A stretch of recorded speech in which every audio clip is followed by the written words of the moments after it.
Yeah, Mr. Chairman, if I may. Ranking member is recognized.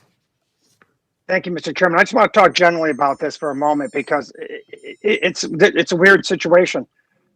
I agree with almost everything you said. What you're talking about with respect to the frontline workers, I couldn't be more in agreement with. I've been in Congress. This is my 7th year now, and we've heard nothing but BS from TSA about they're going to take care of the frontline workers, and I share your concerns about them. And everything you said about the frontline workers, I agree with, including saying it's time for us to give them Title V. The problem is this bill goes much farther than that and gives Title V to everybody in the bloated bureaucracy at headquarters. If you limited it to Title V for the frontline workers, which you always have done in the past, I don't believe there's ever been a bill introduced in the past that went beyond the Title V for the frontline workers. This bill now goes well beyond that, and that's where the rub is for me. So I'll talk more about my amendments when I come up, but I just wanted to let you know, I think we're in full agreement on helping the frontline workers. And if we limit it to that, as I suggest in my amendment, and I speak more about in a minute, I think we could get there. And I would note that you've passed this bill before out of the House and it's died in the Senate. So as laudable as your goals are to get the funding, it's going to have the same problems it had before unless there's a real bipartisan signal. And if the ranking member signs on to it, I think that is a pretty strong signal that you haven't had in the past. So I would just urge you to reconsider, but I understand we've had these discussions before today, and I just want to make sure my position's clear. We appreciate everything that the frontline workers have done.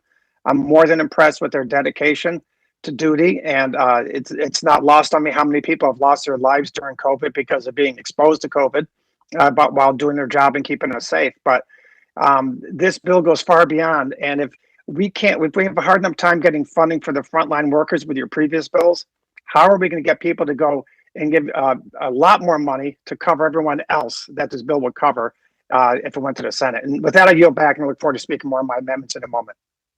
Chairman. Act may be cited as the support for the TSA Frontline Workforce Act of. Thank you. I'm sorry. I understand which one it is, and I apologize. I'm not present.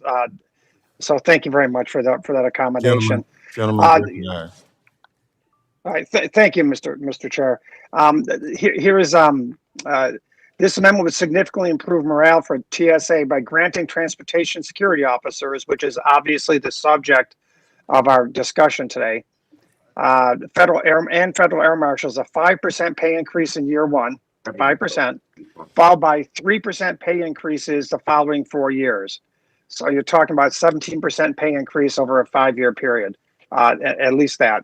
Probably more than that when it builds on each other. Additionally, this amendment would give the frontline workers a $3,000 COVID exposure bonus in acknowledgement of the frontline's service and dedication throughout the pandemic.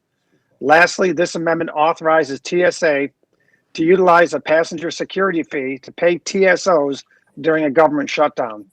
This amendment puts congressional priority where it should be and where we've all discussed today, on the front lines of the workforce and with our federal law enforcement officers, rather than with bureaucrats at TSA headquarters who are already getting paid a heck of a lot more. With that, Mr. Chairman, I yield back. Amendment to the amendment in the nature of a substitute to H.R. 903, offered by Mr. Katko.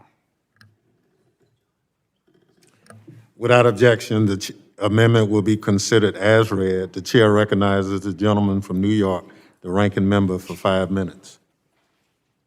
Thank you, Mr. Chairman. And while I support the underlying bill's intent to improve conditions for screeners and FAMs by moving them into Title V status, I cannot support moving the entire agency at TSA into Title V. That is something that has never been proposed before by this committee, by anyone.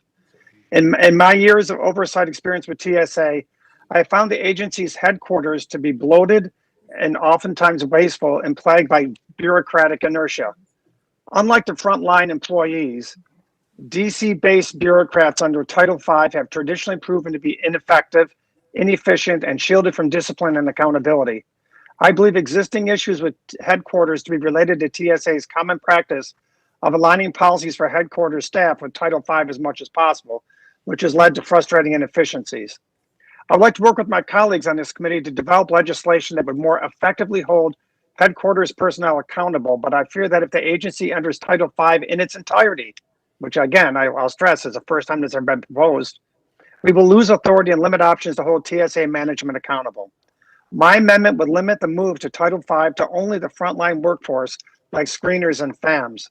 I believe this would send a strong message of support to the frontline workforce while serving as a critical shot across the bow to TSA headquarters and allow this committee to retain the ability to hold bureaucrats accountable.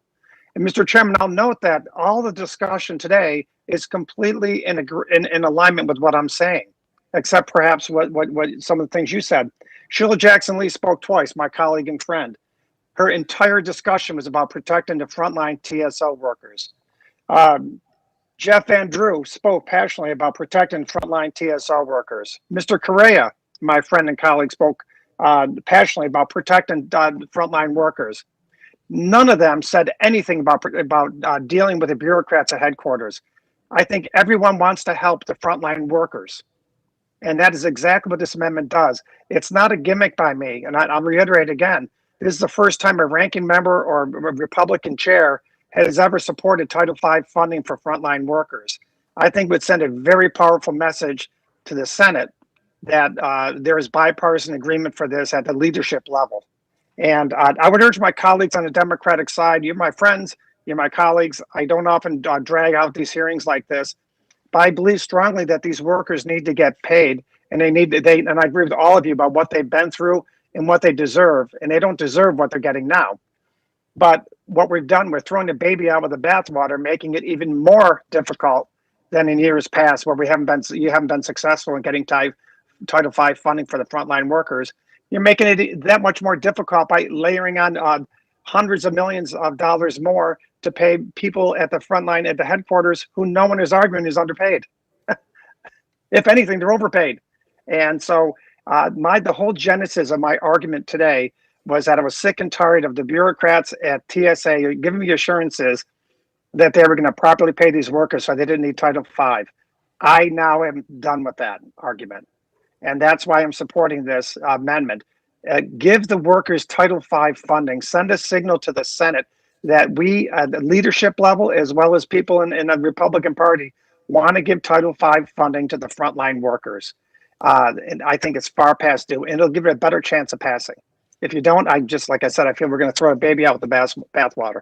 So I urge my colleagues to support my amendment, and I yield back to balance my time. And thank you. Gentleman yields.